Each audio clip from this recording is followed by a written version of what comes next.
Winter in Wyoming this year seems a bit more traditional in some parts of the state than in recent years.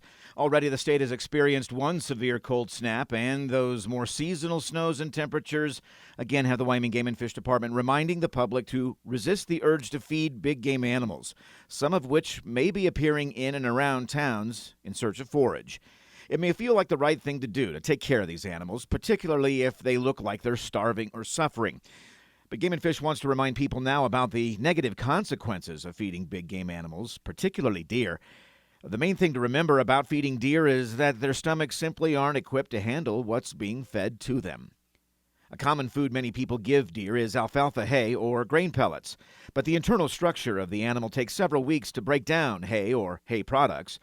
When deer are fed an artificial supplement like grain pellets, corn, or alfalfa, they often end up actually starving to death with a belly full of these foods because their stomachs can't break it down.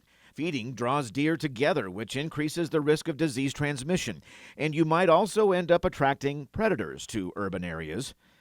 Destroyed flower beds and new shrub plantings being chewed up are common too, and fed deer can make the animals more accustomed to humans and roadways, resulting in deer vehicle collisions, animals being chased by dogs, and the deer becoming more aggressive with people. And large numbers of deer in towns can create bitterness between neighbors who feed deer and those who don't want deer around at all.